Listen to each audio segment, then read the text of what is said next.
세션 두 번째를 시작하도록 하겠습니다. 진화하는 안보 환경 속 국제 협력 이라는 주제 아래 사이버 안보, 진화하는 사이버 위협에 대한 이해라는 주제로 진행됩니다. 이제 패널분들을 소개드리겠습니다. 제가 소개드릴 때마다 따뜻한 박수로 환영해 주시기 바랍니다. 먼저 저희의 좌장님을 맡아주신 아산정책연구원 신소현 연구위원님 나오셨습니다. 환영 부탁드립니다. 감사합니다.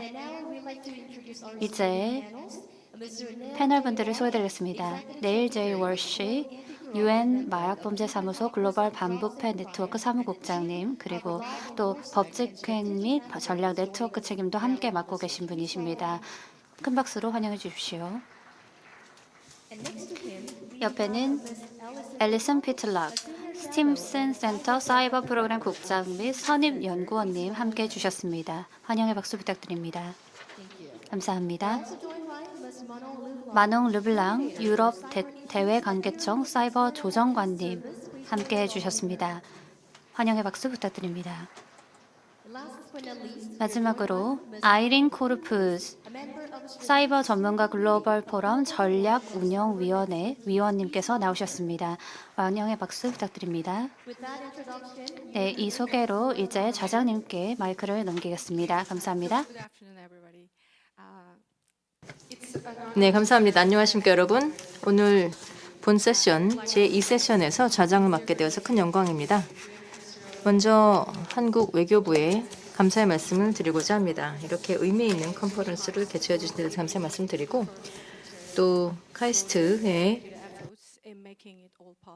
세계 신안보 사무국에도 감사의 말씀 드리는 바입니다. 자, 우리가 디지털화 될수록 또 사이버 위협에 대한 노출도 그만큼 증가하고 있습니다.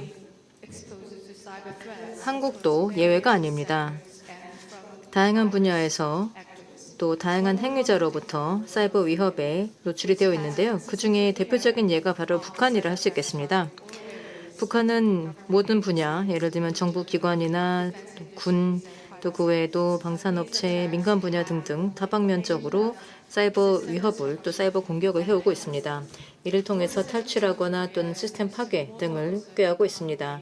근래 들어서는 또 북한이 암호화폐를 탈취하거나 또는 거래소를 침투하는 등 경제적인 이득을 취하고자 하는 경우도 많습니다.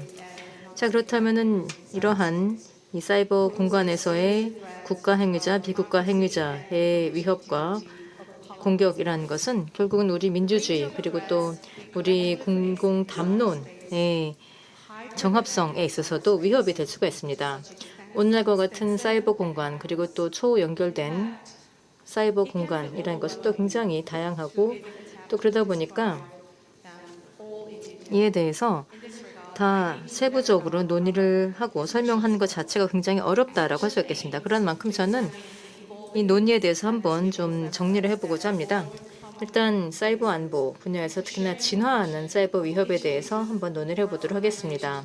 예를 들면 각 지역이나 또는 각 기관별로 이와 관련해서 어떠한 전략을 또는 정책을 가지고 있는지 등에 대해서 논의를 하고자 하는데요. 또 이를 위해서는 이 글로벌 사이버 현안에 대한 우리의 이해를 함께함으로써 이를 토대로 효과적인 방안을 모색하여 우리의 역량을 강화하고자 합니다. 또 그러한 동시에 사이버 위협과 또 사이버 침투와 관련된 책임성을 확립하고자 합니다. 자, 그러면 오늘 함께 해주고 계신 저명한 패널리스트 분들을 환영하는 바입니다. 한국을 방문해 주시고 이렇게 귀중한 시간을 내주셔서 감사드리고요. 이번 세션에서는 4분의 패널리스트가 계십니다. 사실 시간을 더 드리고 싶은데 그런데 저희의 세션이 시간이 다소 단축이 되었습니다. 그래서 각 패널리스트께 5분의 시간을 드리도록 하겠는데요. 먼저 공통 질문을 시작을 하도록 하겠습니다. 최근에 사이버 위협에 대해서 어떻게 평가하시는지요? 특히나 또 다른 안보 위협과 연결지어서 사이버 위협에 대해서 어떻게 보시는지 이에 대해서 종합적으로 말씀해 주셔도 좋고 아니면 각자 분야에서 좀 더 구체적으로 말씀해 주셔도 좋습니다. 먼저 닐 월시입니다. 네, 안녕하십니까 여러분. I think we get the tough job of being first after lunch. 네, 저희가 점심시간 이후의 첫 순서라는 굉장히 어려운 책을 맡게 되었습니다. 자, 먼저 한국 외교부에 초대해 주셔서 감사 말씀드립니다. 사실 회복 탄력성 있는 민주주의라고 한다면 대표적인 예가 바로 한국이라고 할 수가 있겠죠. 지난 이틀 동안 굉장히 훌륭한 모습을 보여주신 것 같습니다. 자, 사실 지난 몇 년간 또 환경이 많이 바뀌었고 또 그만큼 연결성이 더 높아진 것을 볼 수가 있습니다. 자, 그래서 우리가 이것이 그냥 사이버 문제다 또는 범죄다 또는 안보 문제다라고 하나만 보는 것이 아니라 그보다는 오히려 역직관적으로 우리가 지나치게 안보의 관점에서만 보는 것이 아니라 그렇게 하게 된다면 결국에는 또 모든 현안과 관련하여서 이 일반 대중들의 관점이 배제가 될 수가 있을 것이라 생각합니다.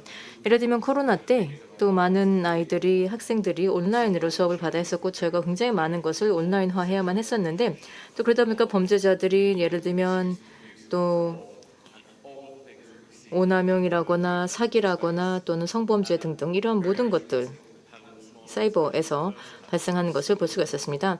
사실 또 오늘 오전에도 세션에서 이야기가 있었지만은 범죄라거나 또는 보다 더 광범위한 국가 안보라고 한다면 굉장히 다양한 문제들이 서로 연관이 되는 것을 볼 수가 있습니다.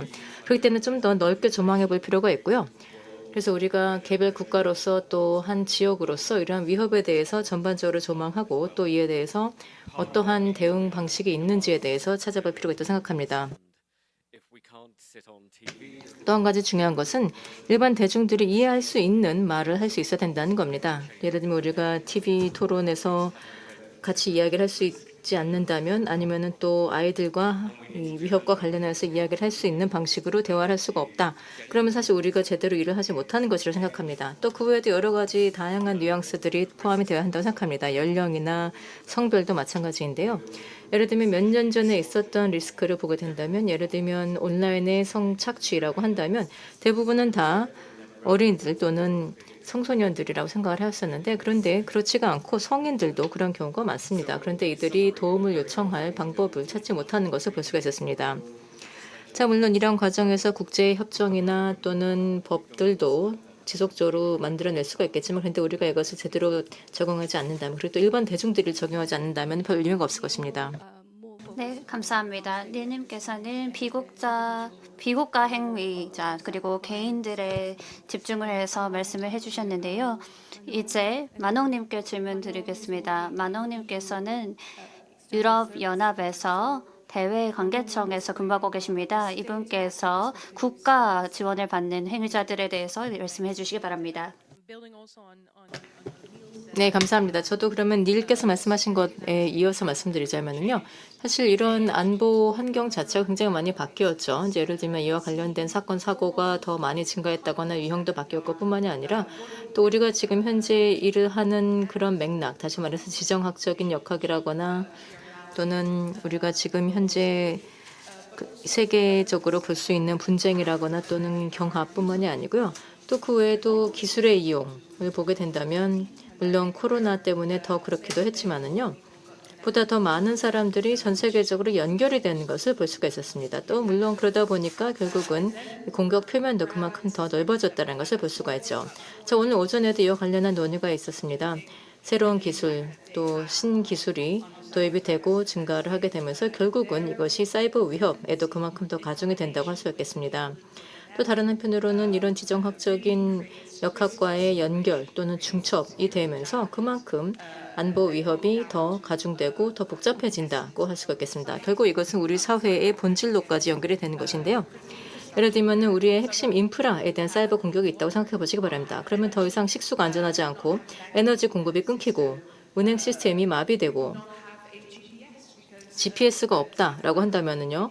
왜냐하면 이에 위성에 대해서도 영향을 미치기 때문에요.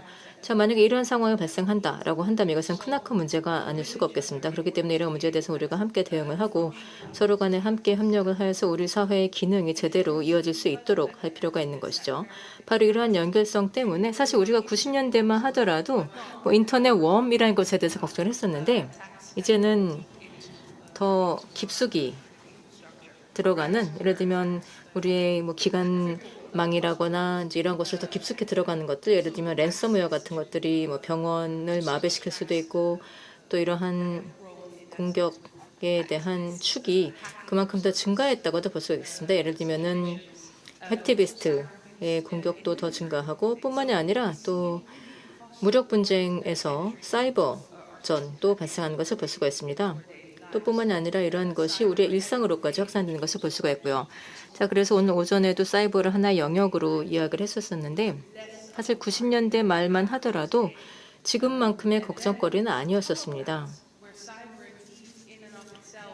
또 여기서 더 나아가서 사이버 자체가 수단이고 무기이기도 하지만 또 다른 한편으로는 이것이 수단이 될 수도 있는 겁니다. 예를 들면은 국가 행위자들이 이 국가의 통치에 있어서 사이버를 활용하는 것을 볼 수가 있는데요. 다시 말해서 예를 들면 외국에 대한 개입이라거나 또는 정보 침투에 있어서도 사이버를 활용하기도 하고 또 사보타지라거나 또는 뭐 이주와 관련하여서도 이 사이버를 활용하는 등 결국은 우리의 사회에 있어서 이 사이버를 활용하고 또는 이 사이버 취약성을 악용을 함으로써 그래서 사회에 대한 불안을 야기하거나 파괴를 야기하는 것을 볼 수가 있는데 이것은 또 근래 들어서 더 큰 걱정이 되고 있는 것입니다.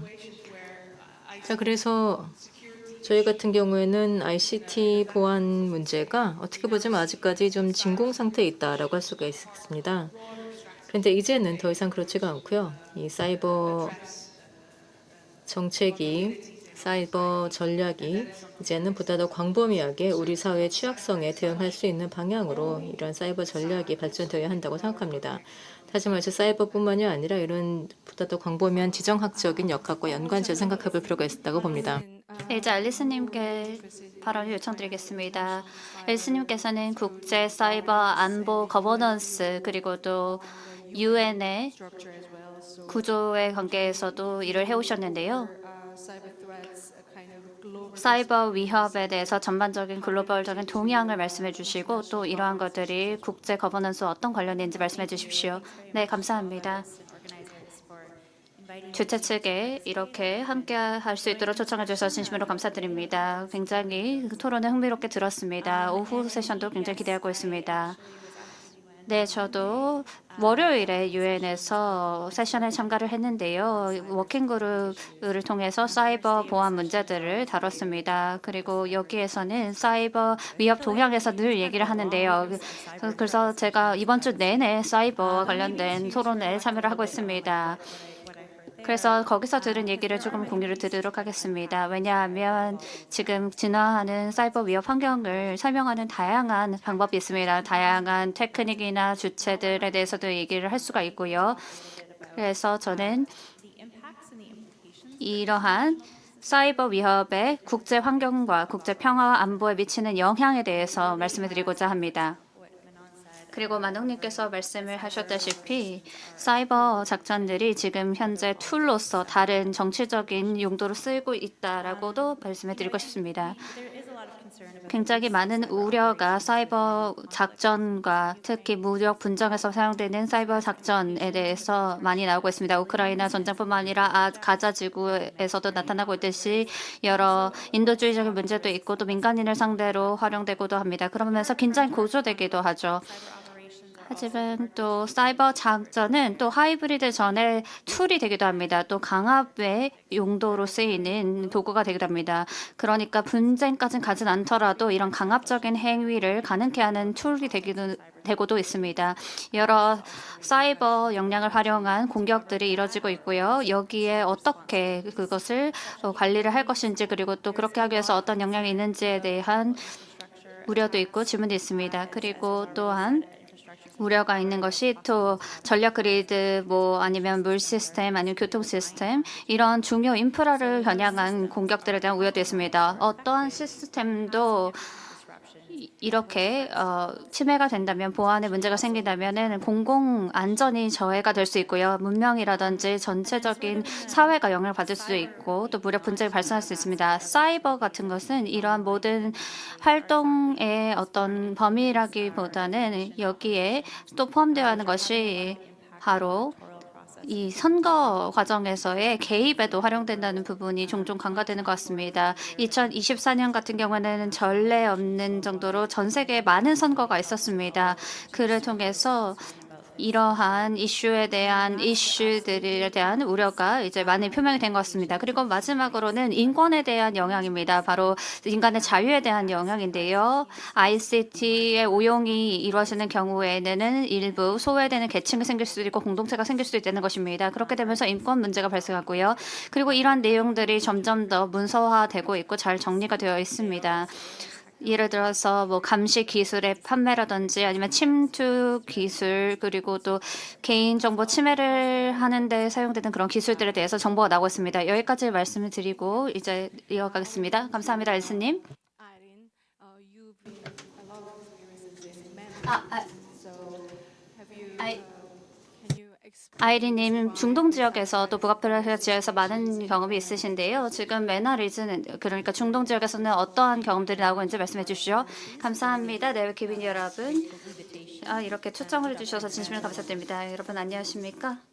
As we delve into the topic, 저희가 이 주제를 다루면서 이 기술이 사이버 리스크에 있어서 특히 중동과 북아프리카 지역에서 상호 연결성이 있는 것이 사실입니다. 여기에는 경제적인 불안정성도 있고 그리고 지금 현재 이런 기술적인 발전들이 사이버 위협을 재정립하고 있습니다. 지금 이 지역 같은 경우에는 the oil and gas 특히 석유와 에너지 같은 이런 산업군들이 국가 지원을 받는 사이버 공격의 주요 표적이 되고 있습니다. 여기에는 랜섬웨어, 공급망 공격, 그리고 인프라 침해들이 있는데 이것은 의도적인 행동의 결과입니다. 이것은 우연이 아닙니다. 이를 통해서 경제가 약화되고 또 공적 신뢰가 결여되고 있습니다. 또한 소셜미디어 이용도 증가를 하면서 이제 강력한 허위 정보 캠페인의 툴로서 활용되고 있습니다.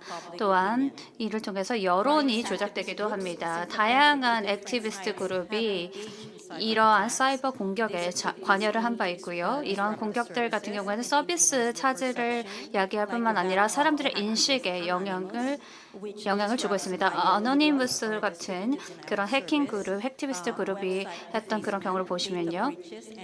그리고 여러 데이터 침해라든지 프로파간다 캠페인에도 사이버 공격이 활용되고 있습니다.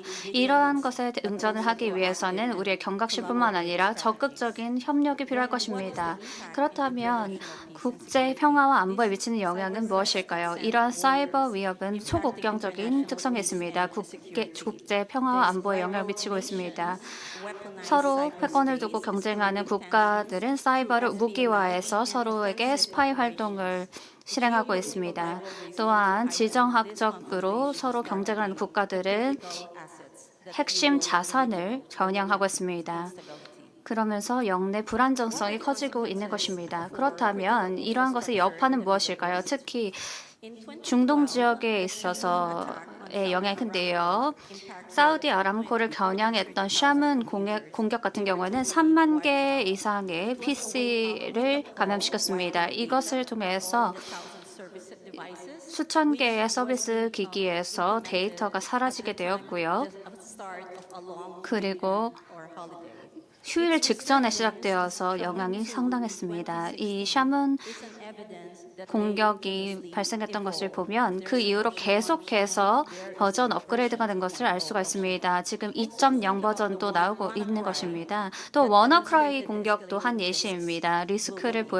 글로벌한 리스크를 보여주는 예시였습니다. 이렇게 정교한 위협을 가하는 APT 그룹들이 있는데요. 다른 에너지나 인프라군을 겨냥하고 있습니다. 신흥 기술들과 그들의 여파를 생각했을 때 특히 AI와 퀀텀 기술의 생각을 했을 때 계속해서 사이버 위협은 진화할 것입니다. 그리고 AI는 위협 탐지를 강화하지만 또 동시에 더 고도화된 공격을 더욱더 가속화시킬 것입니다. 또한 이러한 AI는 양날의 검이 될 수가 있습니다. 그렇기 때문에 이러한 기술에서 우리에게 도움이 되는 수단이 될 수도 있지만 이 기술들이 공격에도 활용될 수 있는 것입니다. 제가 강조하고 싶은 것은 단순히 사이버 기술의 개발과 진화뿐만 아니라 적절한 이러한 문제에 대응할 수 있는 역량의 강화입니다. 바로 그 부분이 중요한데요. 그 중에서 세 가지를 말씀드렸어요. 역량 강화, 그리고 정책 실현, 그리고 역량을 갖춘 인력의 확보입니다. 그 부분에 대해서는 더 이따가 말씀드리도록 하겠습니다. 감사합니다, 아리님. 네, 대단히 감사합니다. 지금의 사이버 위협 현황에 대한 설명 감사드리고요. 자, 그러면 이제 다음 주제로 한번 넘어가 보도록 하겠습니다. 바로 이런 사이버 위협에 대해서 어떻게 대응을 하는지, 또는 어떠한 대응이나 또는 어떠한 방침이 필요할지에 대해서 질문을 드리도록 하겠는데요. 이를 지역이라는 각도에서 답변해 주셔도 좋고요. 예를 들면 EU라거나 또는 부문, 예를 들면 사이버 범죄, 아니면 기관, UN 등과 같은 원하시는 관점에서 말씀해 주시면 되겠습니다. 자, 그러면 앨리슨부터 시작할까요? 네, 좋습니다. I mean, there's a lot of different 굉장히 다양한 대응 조치들이 지금 사용되고 있습니다. 방지 그리고 사이버 위협의 대응을 위해서 사용이 되고 있죠. 그리고 국가 차원에서도 또 그리고 국제적인 차원에서 또 지역의 차원에서도 인프라를 지키기 위해서 다양한 조치들이 나오고 있죠. 제가 생각하기에는 이러한 조치들이 역부족이라는 것입니다. 충분하지 않습니다. 지금 위협 동향은 계속해서 진화하고 변화하고 있고요. 그리고 다양한 역량을 갖춘 다양한 주체들이 활동을 하고 있습니다. 그리고 많은 이들이 이러한 임팩트의 심각도 또한 증가하고 있다라고 얘기를 하고 있습니다. 그러면 우리가 더 무엇을 할 수 있을까를 고민해 봐야 합니다. 다자적인 차원에서는요.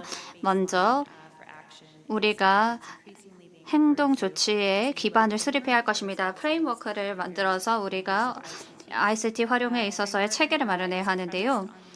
이 체계 같은 경우에는 국제법에 기반을 해야 할 것입니다. 그래서 ICT 활용에 있어서도 국제법 체계 내에서 UN 절차를 따라야 할 것이고요. 그리고 2015년에 이미 이와 관련된 아마 2011년일 수도 있습니다. 정확하지 않습니다. 그런 합의가 나와 있습니다. 그리고 또한 11개의 기업들이 이런 국제법에 기반해서 이런 합의가 나왔고 체계가 나왔습니다. 법적 구속력은 없지만 책임성을 다하는 부분에 있어서 악의적인 사이버 활동에 대한 어떤 체계가 마련될 것입니다. 다양한 툴과 메커니즘들이 나오고 있습니다. 이것이 실행되는 다양한 방법이 있을 텐데요. 특히 책임성에 있어서 형제 격차가 있습니다. 왜냐하면 국가 지원 주체자들이 그리고 각 지역마다 다양한 이들이 활동을 하고 있기 때문에 각각의 적용되고 있는 툴이나 메커니즘이나 전술이 다양하게 존재하고 있습니다. 그리고 또 여기에 대한 제재가 점점 더 나오고 있고요. 또 증가하고 있는 것은 유사 입장국들이 함께 동맹을 맺어서 혹은 연합을 맺어서 함께 사이버 위협에 대응하고 있습니다. 파마 프로세스도 이 중에 한 예시이고요. 그래서 이제 사이버 침투 에 대한 이런 국제적인 대응 체계가 만들어지고 있습니다. 많은 국가들이 이러한 문제들에 특히 랜섬웨어 문제들에 공동 대응하기 위해서 노력하고 있습니다. 그리고 또 보완적인 이니셔티브로 유사 입장국들이 함께 특정 위협에 대해서 협력을 하고 있습니다. 스팀슨 센터 같은 경우 최근에는 저희가 연구를 마무리했는데요. 바로 사이버 책임성과 관련된 연구를 마무리했습니다. 이 보고서 연구를 통해서 억제가 효과를 내고 있다라는 결론을 내렸습니다. 사이버 영역에서 지금 현재 억제가 효과를 내고 있다라고 했습니다. 하지만 이것을 재정립해서 다른 메커니즘이나 다른 방법을 통해서 적용 가능성을 알아봐야 된다라고 결론을 내렸습니다. 그리고 제재에도 존재하고 있다라고 했습니다. 그래서 특히 비용 대비, 여파 대비 어떤 악의적인 행동을 했을 때 그 비용을 지게 하는 그 책임성이 중요하겠습니다. 그리고 또 국제사회가 알아보아야 할 것은 바로 이 책임성에 있어서 긍정적인 부분입니다. 이런 것을 모두 준수했을 때 어떻게 인센티브를 제공하는가가 중요합니다. 사이버 리질리언스 회복 탄력성을 갖췄을 때 어떤 유인을 줄 수 있을 것인가를 고민해야 할 것입니다. 이런 것은 초국격적인 문제입니다. 감사합니다, 엘스님. 네, 감사합니다. 다음은 만홍인데요. 또 관련해서 하실 말씀이 많으실 것 같습니다. 네, 감사합니다. 네, 말씀하신 것에 대해서 저도 동의를 하는데요. 일단 이러한 위협에 대해서 대응할 수 있는 방법은 여러 가지가 있는 것이 맞습니다. 자, 그런데 또 이러한 위협들의 복잡성 그리고 또 우리 사회 핵심부와 굉장히 가깝기 때문에 여기에 대해서는 하나의 정답이 있는 것이 아닙니다. 이 문제를 해결할 수 있는 하나만의 방법이 있는 것이 아니라는 건데요. 저는 그러면 세 가지에 대해서 말씀드려보도록 하겠습니다.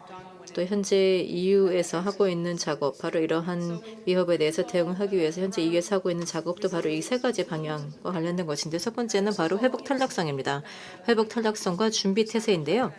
자, 이런 사이버 위협 환경 또는 사이버 공격이라고 보았을 때, 또 우크라이나도 그렇지만 또 여기에서도 러시아로부터 수차례 공격을 받았습니다. 자, 그런데 이때 보면은 결국 이런 회복 탄력성을 갖추는 것이 정말 효과가 있다라는 겁니다. 자, 그래서 회복 탄력성 있는 시스템을 갖춤으로써 억지력을 가져야 된다는 것이고요. 그리고 또 실제로 공격이 발생을 했을 때도 이에 대해서 견딜 수 있는 힘을 가져서 영향을 받지 않도록 하는 것이 중요하다라고 할 수가 있겠습니다. 자, 그렇기 때문에 전 세계적으로 역량 강화 노력에 투자를 하는 것이 중요합니다. 모든 국가들이 사이버 회복 탄력성을 강화하고 스스로를 보호할 수 있도록, 바로 이러한 사이버 위협으로부터 보호할 수 있도록 준비를 하는 것이 필요하고요.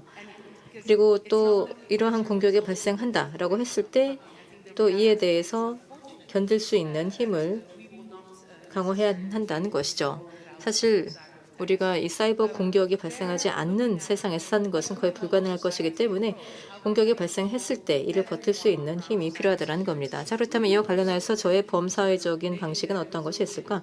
모두가 여기에 참여를 해야 된다는 것인데요. 자, 그래서 바로 이러한 모든 사용자들이 이 사이버 위협에 대한 인식을 가지도록 할 필요가 있고요. 그리고 또 민간 분야와의 협력도 필요할 것입니다. 보다 안전한 제품과 서비스를 만들도록 해야 된다는 것이죠. 그래서 예를 들면 유럽 같은 경우에는 이 사이버 보건력 법이 있습니다. 그래서 여기에서는 바로 안전한 제품과 안전한 서비스를 출시하도록 장려를 하는 것이고요. 뿐만이 아니라 또 사건 사고 보고나 대응과 관련하여서도 요건을 마련해 놓고 있습니다. 자, 그리고 또 한 가지는 이제 이와 관련하여서 우리가 미리 이 통찰을 가져야 된다는 겁니다. 바로 이러한 취약성에 대해서 미리 파악을 하고, 그래서 내가 어떠한 것이 취약한지, 그렇다면 어디서 공격을 받을 수가 있는 것인지, 이에 대해서 미리 대응하기 위해서 무엇이 필요한지에 대해서 미리 알아야 된다는 것이죠.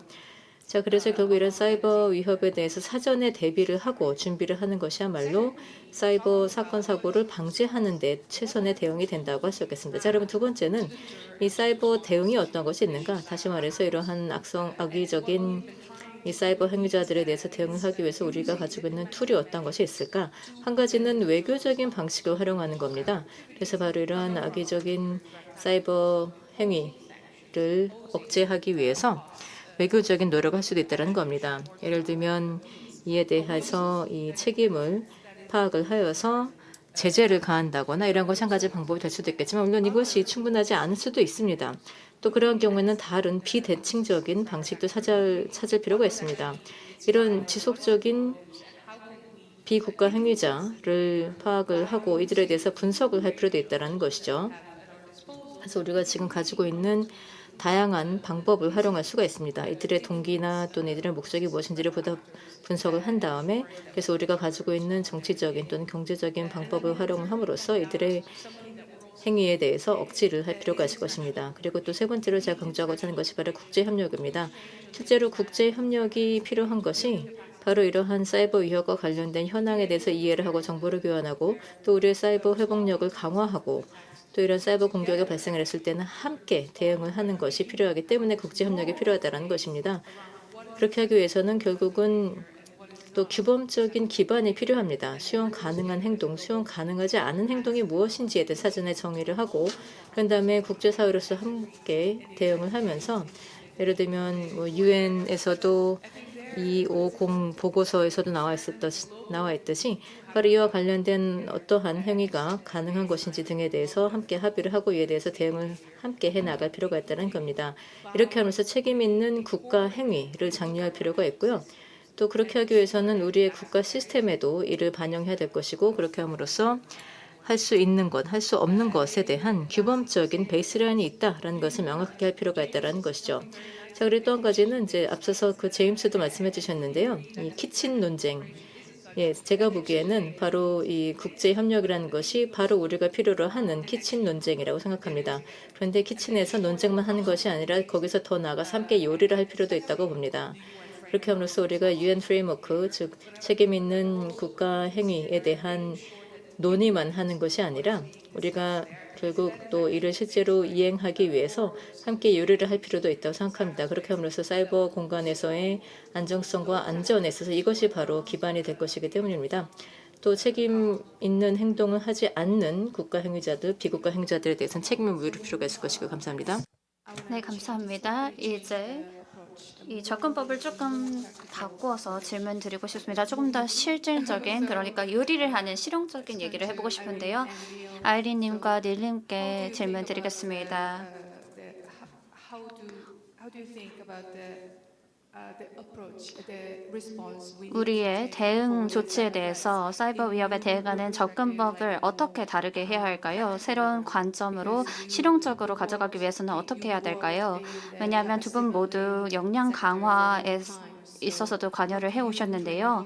어떻게 역량 강화를 실행하셨는지 궁금합니다. 의견 주세요. 감사합니다. 좋은 질문 감사합니다. 저희가 역량 강화에 대해서 얘기를 할 때 저희의 의도는 우리가 인력을 훈련하는 것입니다. 어렵지 않은 방식으로 인력을 훈련하는 것이죠. 그래야만 여러분들이 곳에 참여를 할 수가 있겠죠. 그래서 저희는 역량 강화의 일부로 초기 지식을 제공하고요. 이미 존재하는 것에 대한 기초 지식을 제공하는 것입니다.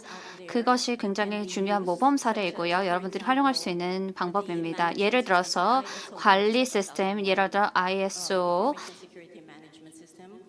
관련된 그런 모범 사례를 제공할 수도 있고요. 아니면 사이버 안보 프레임워크, NIST 리스트에서 제공하는 그런 내용들을 제공할 수 있습니다. 이런 표준들을 제공하게 되면 굉장히 효과적인 훈련 효과, 교육 효과가 나타납니다. 여러분들이 이 모든 것을 100% 이것을 다 외우거나 알아야 할 필요는 없습니다. 하지만 이런 것들을 알게 되는 것, 이것과 관련된 역량을 갖추는 것이 출발점이 될 수가 있습니다. 어떤 표준들이 있고 어떤 정책들이 있고 또 그리고 이 사이버 안보의 정책이 어떻게 집행되고 있는지 또 그리고 이러한 표준 내에 수백 개가 넘는 통제 조치들이 있는데 이 모든 것들을 실천하기 전에 우선순위를 정하는 것도 도움이 될 것입니다. 우선순위를 정하는 것이 굉장히 중요합니다. 그런 것들이 여러분들이 역량을 강화할 수 있는 좋은 방법이라고 생각합니다. 여러분들이 두려워하지 않는 방식으로 할 수 있는 것이죠. 왜냐하면 기술적인 어떤 용어라든지 전문 용어 같은 것을 들으시면 굉장히 어렵게 느껴질 수가 있는데요. 그렇게 하지 않고 이런 기초 지식을 갖추는 것이 좋은 출발점이 될 수가 있습니다. 또한 사람들에게 굉장히 많은 기회가 이런 지식 교환의 기회가 있다는 것을 알려주는 것이 중요합니다. GFC 같은 경우도 지금 역량 강화 프로그램을 운영을 하고 있습니다. 이 프로그램 같은 경우는 맞춤형으로 제공됩니다. 그러니까 각 지역에 맞추어서 그들의 니즈에 맞추어서 또 그들의 역량에 맞추어서 제공이 되고 있습니다. 그리고 특정 지역 같은 경우에는 또 특정 전략이 필요할 수 있기 때문에 그렇습니다. 중동 북아프리카 지역에서는 특히 사이버 안보 영역에 종사하는 여성들의 역량 강화를 위해서 훈련과 멘토십 프로그램을 제공하고 있습니다. 많은 여성들이 패널 토론에도 참여하고 있고 컨퍼런스에도 참여하고 있습니다. 그리고 실제로 굉장히 많은 여성들이 이러한 것에 참여하는 것이 증가한 것을 저희가 확인했습니다. 이런 사이버 안보 관련된 컨퍼런스, 블랙캣 컨퍼런스라든지 이런 컨퍼런스에 여성 참가자의 비율이 증가했습니다. 그래서 중동 지역에서 사실 전 세계 중에 가장 많은 여성 참석자 비중이 나타나고 있다고 합니다. 그래서 역량 강화는 이런 것들이 있고요. 또한 또 동시에 다양성과 포용성을 고려하는 것도 중요한 부분입니다. 감사합니다. 감사합니다. cybersecurity was my last question, but you 사이버 보안에서의 여성과 관련된 질문을 하려고 했는데 이미 답변을 주셨습니다. 감사합니다. especially 네, 그럼 다시 이제 또 닐께 질문을 드리도록 하겠습니다. 이 범죄 분야에서는 특히나 국제 협력이 무엇보다 중요하다고 생각합니다. 수사도 그렇고 기소도 그렇고요. 네, 이와 관련하여서 또 어떤 관점이신지 궁금합니다. 네, 감사합니다. 네, 사실 저는 사실 이러한 문제와 관련하여서 즉 정부와 관련된 모든 문제와 관련해서는 뭐 정치적인 또 전략 그리고 이 전술적인 관점에서 볼 수 있을 것이라고 생각합니다. 정치적인 관점이라고 이야기를 한다면은 일단 이 적재적소의 인재를 잘 갖추고 있어야 된다는 것인데요. 예를 들면 뭐 장관급에서부터 실무진까지 마찬가지고요.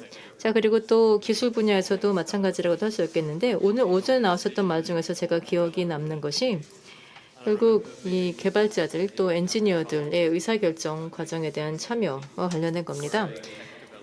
제가 2017년도에 있었던 한 컨퍼런스가 기억이 나는데요. 그 당시에 한 테크 개발자가 이 오토튠의 이 첫 버전에 대해서 소개를 해주면서요. 그래서 이 음악을 녹음을 하는데 스튜디오에서 하지 않으면서도 할 수 있는 것을 보여주면서 이게 너무나도 훌륭하지 않냐라고 했었는데 다들 그렇지 않다고 이야기를 했었습니다. 결국 이러한 같은 기술을 활용해서 예를 들면 아이들에게 굉장히 또 큰 피해가 갈 수 있다는 것을 저희가 보았었기 때문인데요. 사실 모든 것이 다 이중 용도가 될 수 있지 않겠습니까? 예를 들면 플라스틱 병으로 제 머리를 때린다라고 한다면 이것도 이중 용도라고 할 수가 있겠죠. 그렇기 때문에 결국은 우리가 이에 대해서도 대비를 해서 정책을 잘 마련해야 된다 생각하고요. 그리고 또 한 가지는 오늘 오전에도 안전성과 또 보안 문제에 대해서 이야기를 들으면서 사실 제가 오늘 이번 주 월요일에도 비엔나에서 외교관들하고 이야기를 했었는데 한 분이 이렇게 이야기를 하더라고요. 그냥 크립토를 합법화하면 문제를 해결하는 것 아니겠냐라고 했습니다. 그래서 제가 테러도 불법이고 또 범죄도 불법이기 때문에 무조건 합법화하는 것이 옳은 것은 아니다라고 이야기를 했었습니다. 어쨌든 이러한 것이 어떻게 보자면 좋게 들릴 수는 있겠지만은 불가능할 수도 있습니다. 그래도 사실 크립토 같은 것은 특히나 추적성이 없도록 설계된 것이기 때문에 더욱 어려울 수가 있다는 것이고요. 또 사실 지금 현재 이 크립토만 하더라도 3조 달러의 시가가 넘는 정도로 그리고 또 하루의 거래량이 20억 달러 정도가 되고요. 그리고 또 10,000종류가 넘고 그래서 만약에 국가라고 한다면 8대 경제 규모가 될 것이라고 합니다. 그만큼 이것이 굉장히 방대한 문제이고 그리고 또 유엔의 경우에도 이 최근에 유엔 사이버 범죄 협정을 체결을 했는데 물론 진짜 이름은 훨씬 더 깁니다. 하지만 시간을 위해서 제가 그냥 짧게 말씀드리면 유엔 사이버 범죄 협약이라고만 하겠습니다. 어쨌든 이것을 보면은 결국은 다자 외교가 계속 효과를 발휘할 수 있다는 것을 보여주었다고 생각합니다. 1년 넘게 100개가 넘는 나라들이 함께 모여서 이에 대해서 협의를 해서 이끌어낸 것입니다. 자, 그래서 이에 대해서 이 사이버 범죄에 대해서 대응을 하는 것으로서 이제는 또 모든 국가들이 이에 대해서 자국법으로 이 국내법화해야 하는 것이고요.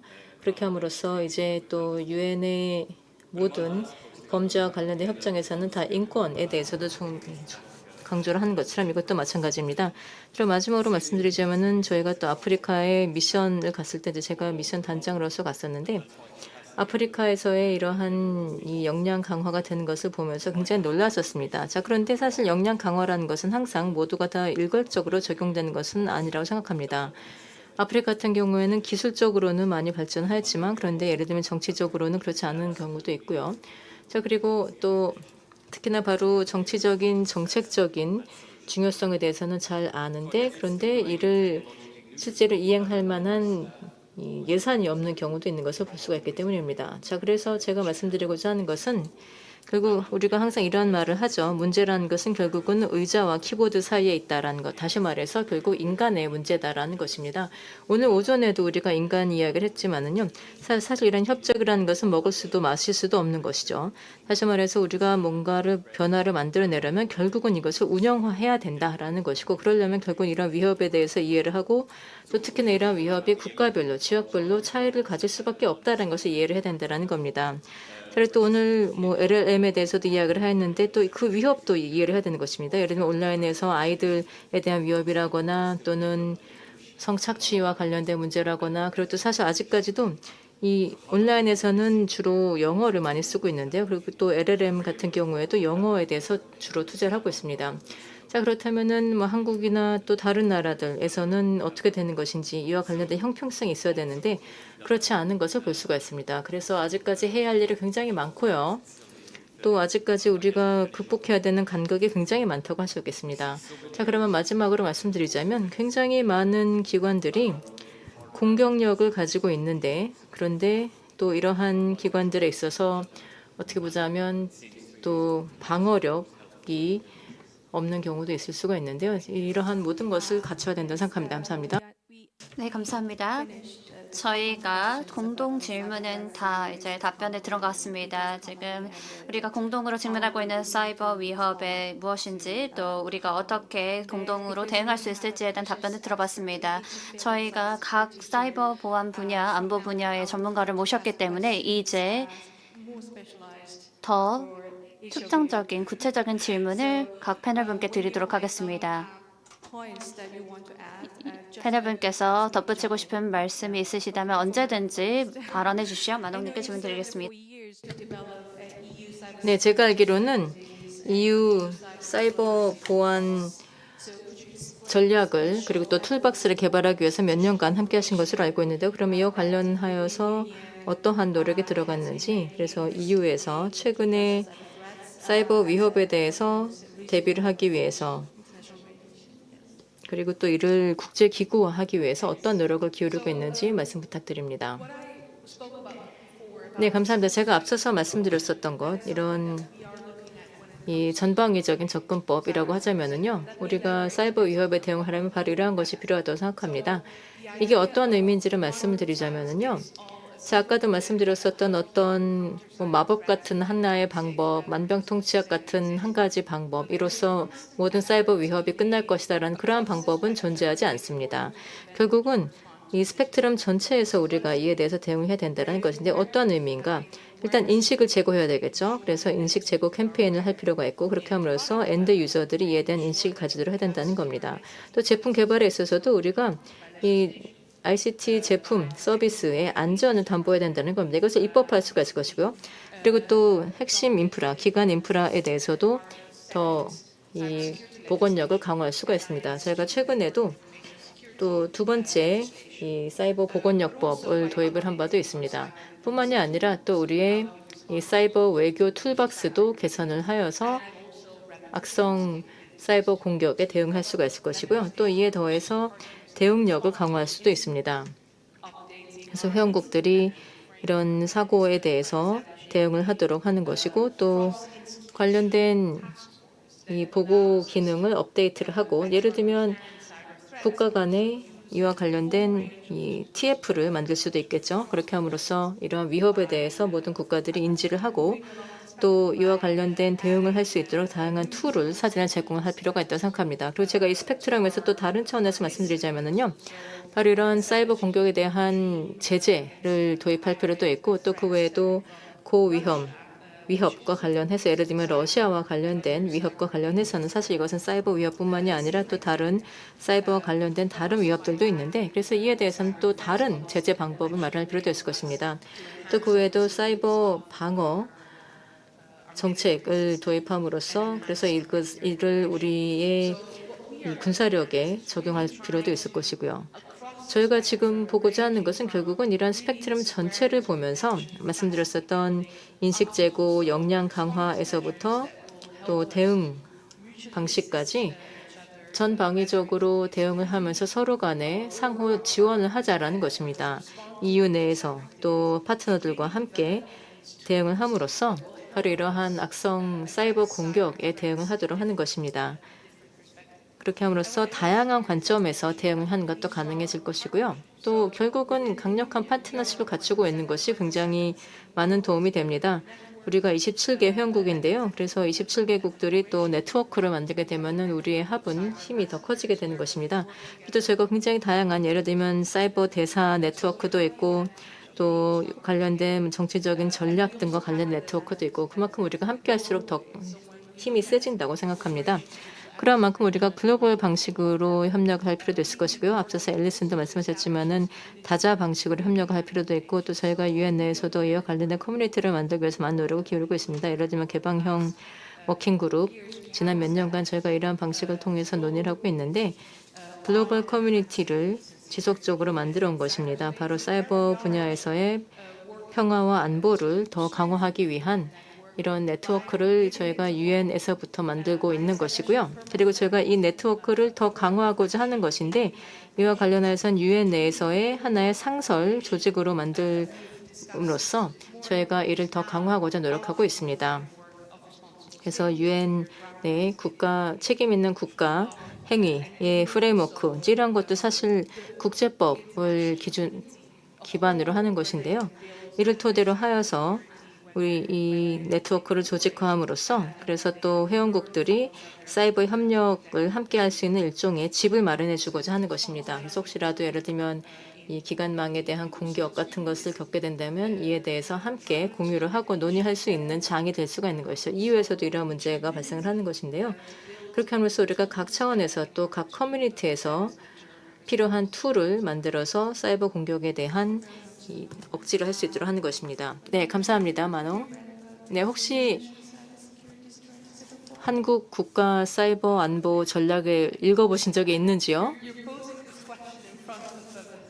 네, 지금 대사님들 앞에서 이러한 질문을 하시다니요. 네, 물론입니다. 라고 대답해야 되겠죠? 네, 물론입니다. 사실 제가 이것을 자세히 읽어보지는 못했고요. 그래도 저희가 이를 교환한 것은 맞습니다. 그런데 제가 이것을 보니까 접근법에 있어서 상당히 유사성이 있다는 것을 볼 수가 있습니다. 한국의 접근법과 또 EU의 접근법 사이에서 유사성도 상당히 있고 그리고 또 EU와 한국 사이에서 이러한 문제와 관련해서 저희가 파트너십이 굉장히 긴밀합니다. 그런 만큼 저희가 굉장히 이 분야에 있어서는 일치한다라고 할 수 있겠고요. 앞으로도 저희가 사이버 다이얼로그를 계속해 나갈 것을 기대합니다. 네, 이제 닐님께 질문 드리도록 하겠습니다. 네, 사실 한국에서 한 두어 달 전에 딥페이크와 관련해서 한국에서 또 많은 문제가 됐었습니다. 이제 이는 온라인 성범죄인데 사실 이와 관련해서 한 가지 또 놀라운 점은 가해자들 중에서 상당수가 사실 이를 범죄로 여기지를 않았었다라는 것이고요. 그리고 또 대부분의 피해자들은 미성년자들이었었는데 그런데 또 이 가해자들 중에서 또 상당수가 미성년자들이었었고 이를 범죄로 인식하지 않았고 그리고 또 피해자들은 가까운 사람들이 많았습니다. 예를 들면 같은 학생이라거나 선생님들 심지어 여동생인 경우도 있었습니다.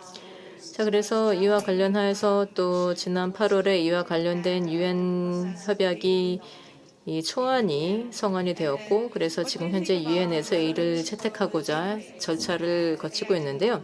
최근 발효한 딥페이크나 또는 AI 기술에 대해서 어떻게 생각하시는지 이제 이런 것이 사이버 범죄에도 이용이 될 수가 있는데 또 동시에 사이버 범죄를 대응하거나 또는 사이버 보안을 강화하는 데도 AI를 활용할 수 있는 것 아니겠습니까? 그래서 동전의 양면 같은 것이라고도 할 수 있겠는데요. 그렇다면 바로 이러한 유엔 사이버 범죄 협약이 이와 관련하여서 이런 사이버 범죄의 예방과 처벌에 있어서 어떠한 의미를 가질 것이라 보시는지요? 네, 감사합니다. 자장님의 기억력이 저보다 훨씬 좋으신 것 같습니다.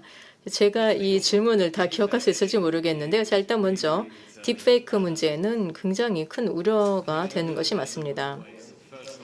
여러 가지 각도에서 볼 수가 있겠는데 첫 번째로는 일단 이 기술 자체는 존재하고 또 이러한 기술과 관련된 리스크에 대해서도 인식을 하고 있었지만 그런데 이에 대해서 우리가 아직까지 적극적으로 대응을 하지 못했다고 생각합니다. 자, 그런데 사실 가해자로서 아이들을 처벌하는 것이 바람직한 방법인지는 모르겠습니다. 아니라고 하는 게 더 가까울 것 같습니다. 만약에 아이들이 법을 어기고 리스크를 만든다. 이것은 사실 교육의 문제라고 생각합니다. 그래서 이것은 사회적으로 교육을 시켜야 되는 것이지 정말 심각한 범죄가 아니라면 이들을 처벌하고 또 징역형을 줌으로써 해결할 수 있는 문제는 아니라고 생각합니다. 그래서 그런 측면에서는 한국뿐만이 아니라 또 다른 나라들도 마찬가지인데요. 예를 들면은 영국 기반으로 하는 인터넷 워치 프로그램에서도 이와 관련돼서 보고서를 작성하기도 했었는데 그런데 여기서 보면은 97%의 피해자들이 여아들이고요. 그리고 보통은 10에서 13세 때 바로 온라인에서 성착취의 피해자가 된다고 합니다. 그래서 또 특히나 코로나 이후로 또 남매 사이에서의 성범죄가 급증한 것을 볼 수가 있습니다. 자, 그래서 이러한 것이 우리 사회, 우리 가정에서 문제가 발생하고 있다는 것이죠. 자, 그래서 이러한 것은 우리가 대응해야 되는 하나의 리스크라고 인정을 하지 않는다면 그러면은 가장 소중한 우리 아이들 보호에 소홀해질 수도 있다고 생각합니다. 그래서 또 오찬 때도 이러한 이야기가 잠깐 있었는데요. 제가 우리 아이들을 보면서 아이들의 숙제를 온라인으로 굉장히 많이 하고 있고요. 또 학교 과제도 온라인으로 굉장히 많이 하고 있습니다. 자, 그래서 이들이 학습할 수 있는 것을 어떻게 얻는가? 예를 들면 챗 GPT에 이를 입력하게 된다면 완벽한 답을 얻을 수가 있겠죠. 자, 그런데 그 출처를 찾아보면 챗 GPT에서 그 출처를 찾아보면 그 출처를 알 수가 없는 겁니다. 자, 그래서 결국 여기에서 이런 그 비판적인 생각, 이 출처가 무엇인지, 이게 진짜였는지 등에 대해서 생각을 할 수가 있어야 되는데, 자, 그런데 결국은 우리 세대가 혹시라도 그냥 온라인으로 보는 것을 무조건 믿어버리는 세대가 되는 것은 아닌가 하는 걱정도 듭니다. 그리고 또 그 결과가 어떠할지에 대해서 생각을 하지 못할 수도 있겠죠. 자, 어쨌든 이렇게 아이들이 범죄를 저지르면서 이게 범죄인 것도 모르는 그러한 아이들이라고 한다면 한편으로는 교육의 문제이기도 하고 또 교육이 해결이 될 수도 있을 것이고 또 부모의 책임이 될 수도 있을 것이고요. 자, 그런데 부모나 교육자들이 이러한 어려운 대화를 하지 않는다라고 한다면 그러면 어린 세대에 대해서 우리가 실패를 하게 되는 것입니다. 우리가 성인으로서 그러한 리스크에 대해서 이해를 하고 이것을 금기시하지 않고 부끄러워하지 않고 아이들에게 있는 그대로 이야기를 해줄 수 있을 필요가 있다고 봅니다. 그렇게 하면서 우리 아이들의 안전을 지켜야 된다는 것이죠. 자, 그리고 또 저희가 갖고 있는 저희 유엔 마약 범죄 사무소에서 갖고 있는 이 수사 역량과 관련해서 말씀드리자면 사실 저희 같은 경우에는 경찰이나 또는 판사들, 검사들과도 함께 협력을 하면서 필요한 이런 사이버 범죄와 관련된 스킬셋을 더 강화하기 위해서 노력하고 있고요. 또 그럼 저희가 글로비 네트워크라는 것을 통해서 저희가 280명의 수사관들과 함께 바로 이에 대해서도 조사를 하고 있는데요. 자, 그래서 저희가 이제 이러한 범죄 수사를 하면서 이러한 사이버 범죄가 왜 이들에게 수익이 되는가에 대해서 점차 더 이해를 높여 나가고 있습니다. 자, 그렇긴 하지만 저희가 아직도 유엔 차원에서 보았을 때 바로 앞서서 또 만원께서 말씀하셨었던 바로 이러한 보안 문제라는 것은 유엔의 한쪽에 있고 그리고 또 뭐 범죄는 다른 쪽에 있고 서로 간에 만나지 못하는 경우가 많습니다. 그래서 서로 간 연결이 되지 않는다라고 한다면 그럼 사실 결국 여기서 승자들은 범죄자들이 될 것이라고 봅니다. 그래서 결국 우리가 위협이 무엇인지를 파악하고 우리의 대응을 마련해야 된다는 것인데 그렇게 하기 위해서는 우리가 다자 또 양자 기관에서 더 유연성을 발휘해서 협력을 할 필요가 있다는 겁니다. 자, 그래서 사실 우리가 어떻게 보자면 범죄자들의 행적을 보면서 이들을 따라서 할 필요도 있다고 생각을 합니다. 왜냐하면 이러한 위협이 하이브리드이기 때문에 이러한 대응도 결국 하이브리드가 되어야 한다는 것입니다. 감사합니다. 네, 감사합니다. 그러면 사실 닐께서 말씀하신 것과 마찬가지로 저는 또 앨리슨에게도 유사한 질문을 드리고자 합니다. 이미 말씀하신 사이버 책임성에 대한 질문을 드리고 싶은데요. 사이버 책임성을 강화하는 것이 사이버 위협 완화에 필수적인 것 같습니다. 그리고 또 사이버 안보 보호에 있어서도 중요하겠죠.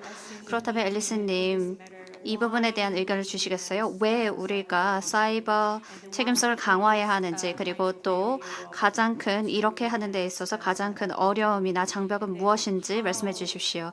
또 어떻게 하면 우리가 이 사이버 책임성을 더 구체적으로 강화할 수 있을지 의견 주십시오. I really wish I had the silver bullet. 제가 그 말씀하신 그런 만병통치약 같은 방법이 있으면 정말 좋겠네요. 하지만 저희가 그동안 배웠던 내용을 기반으로 말씀드리겠습니다. 그리고 또 앞서 말씀해 주신 그런 범죄와 관련된 또 안보와 범죄가 구분되어 있다. 유엔 절차에 있어서 별개의 문제로 지속되고 있다는 것에 공감을 표현하고 싶습니다. 유엔 안보리에서도 일부 노력이 있었습니다. 한국이 두 가지 중요한 회의를 열어주었습니다. 사이버 이슈와 관련된 두 가지 회의를 열어주셨는데요. 그리고 또 저희가 이 회의를 준비하는 가운데 비공식적으로 얘기를 하는 가운데 굉장히 이런 얘기가 많이 나왔습니다. 이게 꼭 범죄이고 꼭 안보의 문제로 구분될 필요는 없다라는 얘기가 자주 나왔습니다. 일부 경우에는 국제 안보일 수도 있고 국가 안보일 수도 있고 그 동시에 그것이 접점이 있는 경우가 있다라고 얘기가 많이 나왔습니다. 그리고 상세적인 이런 정책 행위를 Always separating these two things 정할 때 우리가 인위적으로 이것을 구분하는 것이 오히려 효과적이지 않을 수 있다라는 얘기를 나눴습니다. 우리가 또 안보에 대해서 얘기를 할 때 인간의 영향을 간과하는 경우가 많은데요. 그래서 안보에 너무 집중하다 보면 인간에 대한 그런 관심이나 그런 집중을 놓치는 경우가 있습니다. 또한 또 다른 인간 중심의 접근법을 얘기를 드린다면 이 바로 사이버 위협에 대한 인간 중심적 접근법이겠습니다. 그리고 책임성에 관련해서 제가 사실 더 말씀드릴 수 있는 것이 있는지 모르겠지만요. 지금 현재 책임성에 있어서 격차가 존재합니다. 지금 예를 들어서 지금 어떤 사이버 위협이나 혹은 악의적인 사이버 활동이 감소하고 있지 않습니다. 지금 더 파괴적으로 변모하고 있고 더 많은 그 차질이 발생을 하고 있습니다. 그것이 의미하는 것은 지금 더 많은 조치가 이 부분에 있어서 필요하다는 것을 말해줍니다. 그래서 우리의 연구를 통해서 사이버 이슈가 아닌 부분에서 무엇이 효과적이었는지 알아봤는데요. 예를 들어 재래식 무기 통제라든지 이런 부분에 있어서 UNSCR를 활용한 것도 있고요. 그리고 또 다른 기후 관련된 활동에 있어서도 효과적인 조치가 무엇인지 알아본 연구가 있었습니다. 그래서 이런 다른 부분 그리고 다른 이슈에서 효과적이었던 방법을 우리가 교훈으로 얻었기 때문에 이것을 적용할 수 있을 것입니다. 그것을 사이버에도 적용할 수 있겠죠. 물론 완전히 한 이슈에 적용된 것을 완전히 복제할 수는 없겠지만 아마 이런 연구를 통해서 우리가 발견했던 주요 결과를 보시면 포용성이 굉장히 중요하다는 것을 알 수 있었고요. 사이버라든지 아니면 다른 기술 관련된 모든 문제에 있어서는 항상 다자 이해 관계자가 참여하는 그런 접근법이 중요하다는 것을 알게 됐습니다. 또한 지역 간의 협력이 또 굉장히 중요하다고 할 수 있습니다. 또 우리가 발견한 것은 많은 경우 어떤 툴박스 접근법이 있다는 것인데요. 그러니까 하나의 방법으로 모두 천편일적으로 적용하기보다는 어떤 툴박스를 이용해서 각각의 이슈별로 적용하는 것이 필요하다는 것이었습니다. 그리고 우리가 직면했던 어떤 장벽이나 어려움을 말하자면요. 사실 정치적인 의지의 문제가 있습니다. 굉장히 훌륭한 아이디어가 있고 또 합의가 있다라고 하더라도 제가 실제로 지뢰 금지 협약이라든지 합의에 있어서 굉장히 제가 그동안 노력을 많이 하는데요. 하지만 이런 합의의 이행조차도 제대로 이루어지지 않는 경우들이 많습니다. 정치적 의지의 부족 때문이죠. 그렇기 때문에 정치적인 의지가 부족하다면 심각합니다. 그리고 또한 우리가 요인도 생각을 해야 합니다. 그렇게 된다면 우리가 이러한 책임성의 격차를 줄일 수 있을 것 같습니다. 감사합니다, 앨리스님. 지금 굉장히 다양한 다이나믹, 그러니까 우리가 어떤 책임성의 구조를 사이버 공간에서 어떻게 만들어 갈지에 대해서 말씀해 주신 것 같습니다. 사이버 공간에서 특히 어려웠던 것이 바로 책임을 규명하는 것입니다. 왜냐하면 굉장히 빠르게 신속하게 누가 그것에 대한 책임이 있는지를 규명하는 것이 굉장히 어렵기 때문이죠. 그 부분이 굉장히 어려운 것 같습니다. 잘 설명해 주셔서 감사드립니다. 이제 마지막으로 아리님께 질문 드리겠습니다. 아이리님께서는 수십 년 동안 사이버 AI 그리고 양자 역량 강화에 노력을 해오셨습니다. 특히 매너 지역에서 그런 활동을 해오셨는데요.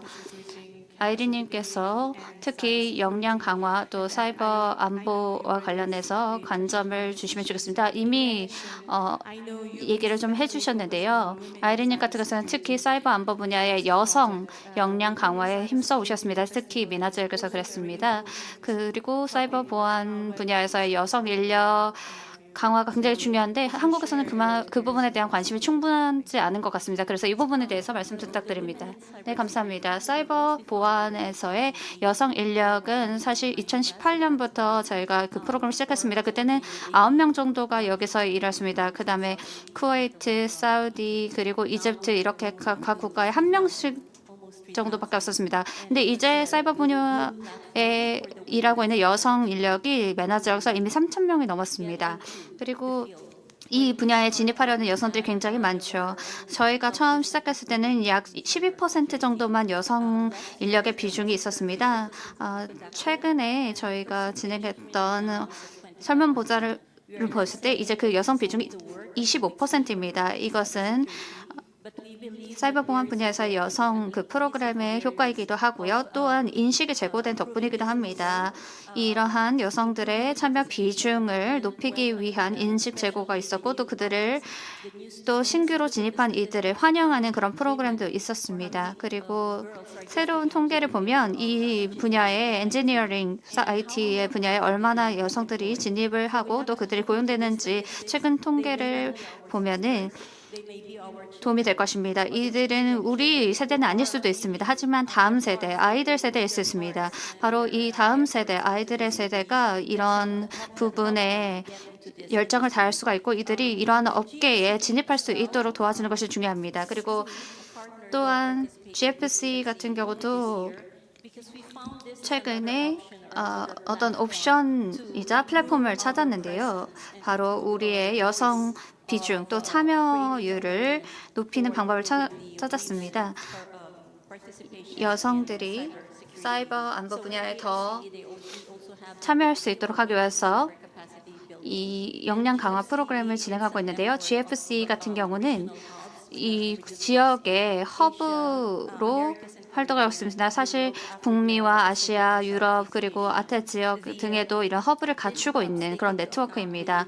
이 허브들을 통해서 지역 내에 사이버 안보와 관련된 역량 강화와 또 기관적인 그런 트레이닝을 제공하고 있는 것입니다. 여기에는 천편일적으로 적용되는 하나의 모델이 있는 것이 아닙니다. 각각의 지역 또 문화 또 그리고 역량 수준에 맞추어서 환경에 맞추어서 제공되어야 합니다. 그리고 또 저희가 하고 있는 활동 중에 하나는요. 저희가 ITU 국제통신연합과 파트너십을 가져서 연간 멘토링 프로그램을 여성들을 대상으로 진행을 했습니다. 굉장히 긍정적인 그런 프로그램이었는데요. 왜냐하면 그 참가자들이 중동 북아프리카 지역에서도 많이 왔기 때문입니다. 이전에는 언어적인 장벽 때문에 메나 지역에서 참가율이 굉장히 적었습니다. 하지만 저희가 기계 번역을 활용을 해서 그들도 참가할 수 있도록 도왔습니다. 그래서 300명의 참가자들이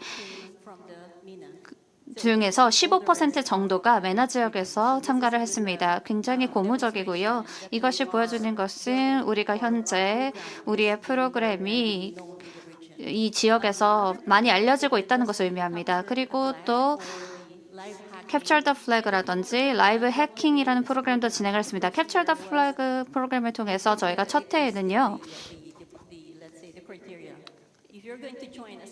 이 조건이 있었습니다. 이 그룹에 참여를 하려면 그 중에 한 명은 적어도 그룹이 한 명은 여성이어야 합니다. 남성으로만 이루어진 팀은 참가할 수가 없습니다. 그래서 그룹에 한 명이라도 여성이 있어야 여기에 참가할 수 있습니다. 그래서 해가 지날수록 여성 참가자 수가 증가를 했고요. 또한 여성 비중이 최대 60%까지 그 비중이 늘었습니다. 그래서 이러한 모든 프로그램과 이니셔티브를 통해서 우리가 여성의 목소리를 대변할 수 있다고 생각을 합니다. 하지만 단순히 우리가 이런 것들을 하는 것만으로 혹은 여성을 환영하는 것만으로는 부족할 것입니다. 그들이 성진을 하고 이 커리어를 이어나가는 것이 더 중요합니다.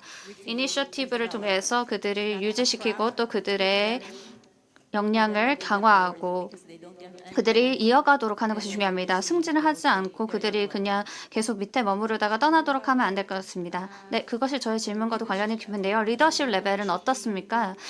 지금 여성들이 임원진이라든지 리더십 레벨에도 승진이 하고 진입할 수 있는지요? 그 비중을 아시나요? 지금 현재로서는 실질적인 통계치는 없습니다.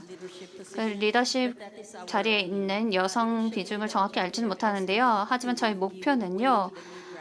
새롭게 이제 대학을 막 졸업한 이들에게 기회를 주는 것이 저희의 목표입니다. 그들이 커리어를 이어가고 또 그 업계에서 계속해서 승진을 해갈 수 있도록 또 역량을 갖출 수 있도록 지원을 하는 것이 목표라고 있습니다. 이러한 패널 토론에도 좌장이나 아니면 패널로 참여할 수 있는 기회를 여성에게 주고자 합니다. 그리고 또한 여성들이 얼마나 뭐 자격증 시험에 합격하고 있는지, 또 어떤 연구 논문을 내고 있는지, 그리고 또 학사, 석사, 뭐 박사까지 얼마나 따고 있는지 이런 정보들을 찾고 있습니다. 그리고 그들의 성공 사례를 널리 알리고 있습니다. 하지만 도전 과제는요, 기업들이 이러한 것에 대해서 알려줘서 고맙다. 그리고 또 여성 비중에 높이겠다라고 하지만 이미 우리가 50%를 여성으로 채웠다라는 것이 기업들의 답변입니다. 하지만 얼마나 리더십으로 가는지가 이제는 중요할 것입니다. Speakers, do you have? 또 혹시 다른 여성 패널리스트 분들 혹시 이 문제에 대해서 발언하실 분 계실까요? 네, 앨리슨.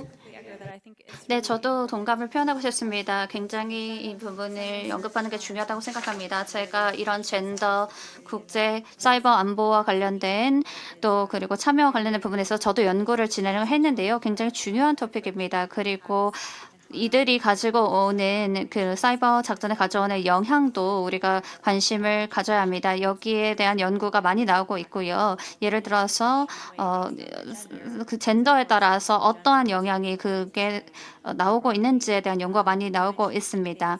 딥페이크도 앞서서 언급을 해주셨는데요. 딥페이크 같은 경우는 온라인과 또 그 젠더 기반 폭력과 연관성이 굉장히 깊습니다. 그래서 스팀슨에서 내년에 시작할 프로젝트는요. 젠더와 허위 캠페인, 허위 정보 캠페인이라든지 아니면 국가안보, 선거 캠페인 등과의 관련성을 알아볼 예정입니다. 지금 서로 상호 강화하는 영향이 있기 때문에 그와 관련된 연구를 진행할 예정입니다.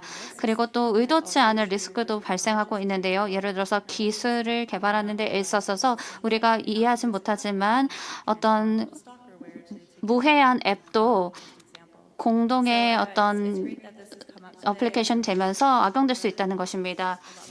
그래서 점점 더 많은 그런 연구들이 이러한 것과 관련해서 나오고 있고요. 그리고 굉장히 짧은 시간이지만 우리가 이러한 부분에 대한 인식 제고와 역량 강화를 위해서 노력하고 있다는 것을 말씀드리겠습니다. 감사합니다. Security sector, women has been 네, 저도 말씀드리자면요. 사실 보안 분야에서 여성들이 어떻게 보자면 상당히 오랫동안 피해자로서만 또는 희생자로서만 논의가 되었었습니다. 예를 들면 전쟁 피해자 등등으로 언급이 되었었는데요. 그런데 또 여성이 안보 분야에서도 리더, 또 의사결정권자가 될 수 있다라는 것을 말씀드리고자 합니다. 자, 그럼 패널리스트 분들 감사드리고요. 이제 주어진 시간이 5분 남았는데요. 그러면 청중분들로부터 질문을 받는 시간을 가져보도록 하겠습니다. 저희 패널리스트 분들께 질문 한두 개 받아보도록 하겠는데요. 네, 손을 들어주시기 바랍니다. 네, 저쪽에 계신 것 같은데요. 네, 일어서셔서 질문해 주시면 감사하겠습니다. 네, 안녕하십니까. 저는 브라이언입니다. 지나가던 홈스쿨링 학생인데요. 저는 이런 사이버 위협에 대해서 궁금해서 질문을 드리고자 합니다. 저는 어떻게 보자면 이번 컨퍼런스에서 언급되지 않았었던 보다 더 잘 알려지지 않은 주제에 대해서 질문드리고자 하는데요. 바로 개입입니다. 사실 이제 개입이라고 한다면 사실 지금 사이버 위협과 관련하여서는 이런 개입에 있어서도 좀 어떻게 보자면 좀 혼란스럽다고 할 수 없겠습니다. 왜냐하면 결국 이러한 뭐 국내 또 해외 행위자들이 서로 간에 혼합이 될 수가 있기 때문입니다. 예를 들면 사회적 정서나 또는 정치적인 정서를 조작하는 데 있어서 좀 많이 혼합이 될 수도 있는 것이기 때문에 그렇다면 전문가들은 이에 대해서 어떻게 보시는지가 궁금해서 여쭤봅니다. 네, 그러면 만홍 답변 부탁드립니다. 네. 물론 이것이 우려가 되는 것은 맞습니다. 바로 이런 행위자들 사이에서의 경계가 모호해진다는 것.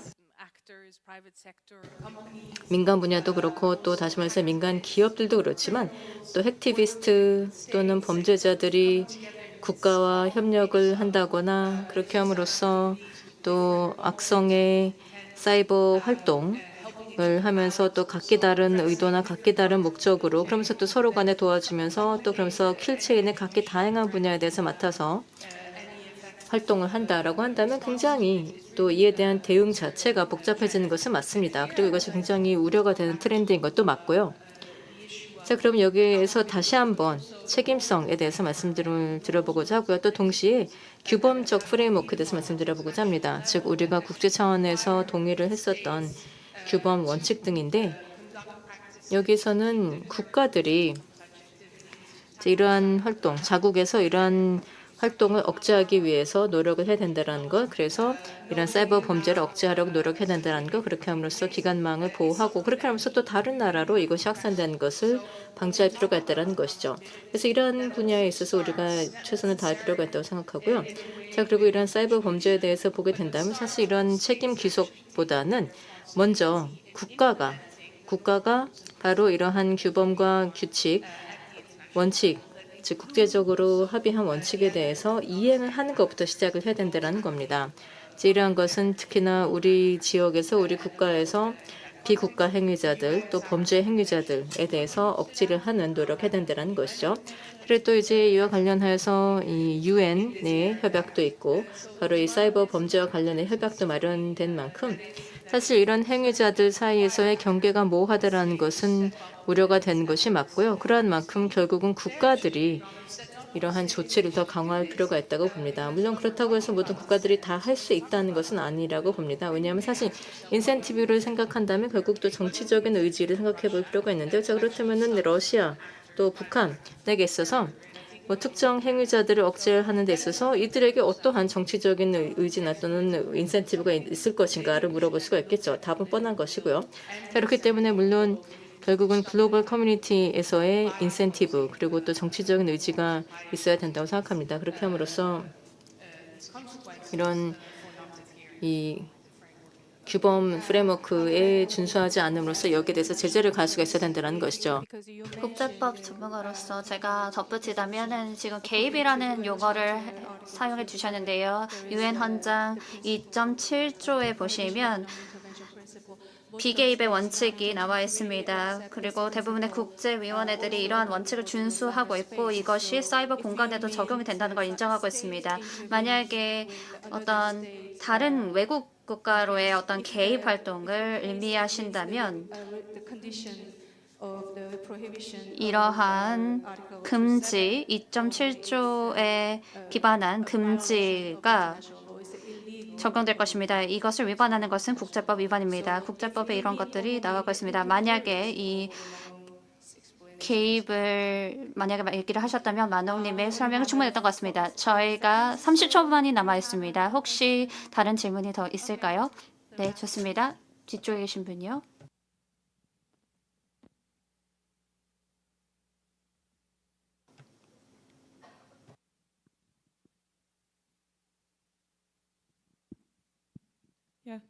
네, 이제 됩니다. 감사합니다. 모든 패널분들 엄청나게 도움이 되는 말씀 감사합니다. 저는 카이스트에서 온 학생입니다. 저는 또 핵 정책 그리고 여성의 핵 정책의 포용성에 대해서 연구를 하고 있습니다. 얼마나 많은 변화가 이 여성이 사이버 안보 분야에 참여함으로써 나타나게 될지 기대를 하시는지 궁금합니다.